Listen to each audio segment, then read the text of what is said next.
Le Seigneur sut que les pharisiens avaient appris qu'il faisait et baptisait plus de disciples que Jean. Toutefois, Jésus ne baptisait pas lui-même, mais c'étaient ses disciples. Alors il quitta la Judée et retourna en Galilée. Comme il fallait qu'il passât par la Samarie, il arriva dans une ville nommée Sychar, près du champ que Jacob avait donné à Joseph, son fils.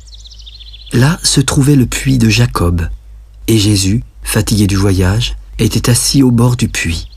C'était environ la 6e heure. Une femme de Samarie vint y puiser de l'eau. Ses disciples étant allés en ville pour acheter des vivres, Jésus s'adressa à elle.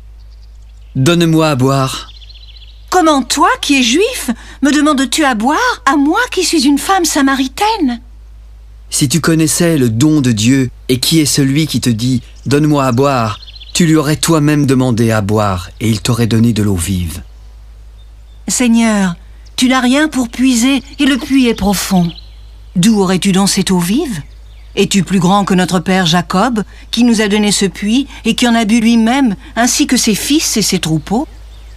Quiconque boit de cette eau aura encore soif. Mais celui qui boira de l'eau que je lui donnerai n'aura jamais soif. Car l'eau que je lui donnerai deviendra en lui une source qui jaillira jusque dans la vie éternelle. Seigneur, donne-moi cette eau afin que je n'ai plus soif et que je ne vienne plus puiser ici. Va, appelle ton mari et viens ici. Je n'ai point de mari. Tu as eu raison de dire « je n'ai point de mari », car tu as eu 5 maris, et celui que tu as maintenant n'est pas ton mari. En cela, tu as dit vrai. Seigneur, je vois que tu es prophète. Nos pères ont adoré sur cette montagne, et vous dites, vous, que le lieu où il faut adorer est à Jérusalem ? Femme, crois-moi, l'heure vient où ce ne sera ni sur cette montagne, ni à Jérusalem que vous adorerez le Père. Vous adorez ce que vous ne connaissez pas. Nous adorons ce que nous connaissons, car le salut vient des Juifs. Mais l'heure vient, et elle est déjà venue, où les vrais adorateurs adoreront le Père en esprit et en vérité, car ce sont là les adorateurs que le Père demande. Dieu est esprit, et il faut que ceux qui l'adorent en esprit et en vérité. Je sais que le Messie, celui qu'on appelle Christ, doit venir, et quand il sera venu, il nous annoncera toutes choses. Je le suis, moi qui te parle. Là-dessus arrivèrent ses disciples qui furent étonnés de ce qu'il parlait avec une femme. Toutefois, aucun ne lui dit « Que demandes-tu » ou « De quoi parles-tu avec elle ?» Alors la femme, ayant laissé sa cruche, courut dans la ville. « Venez voir, un homme qui m'a dit tout ce que j'ai fait. Ne serait-ce point le Christ ?» Ils sortirent de la ville et vinrent vers lui. Pendant ce temps, les disciples le pressaient de manger. « Maître, mange !»« J'ai à manger une nourriture que vous ne connaissez pas. » Les disciples se disaient donc les uns aux autres, « Quelqu'un lui aurait-il déjà apporté à manger ?» Ma nourriture est de faire la volonté de celui qui m'a envoyé et d'accomplir son œuvre. Ne dites-vous pas qu'il y a encore 4 mois jusqu'à la moisson ?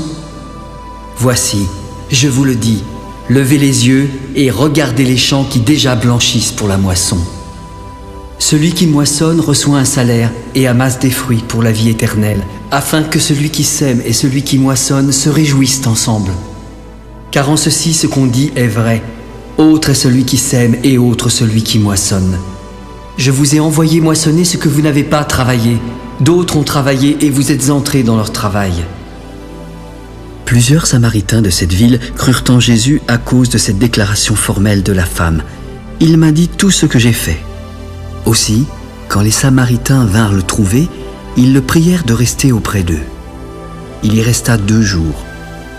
Un beaucoup plus grand nombre crurent à cause de sa parole.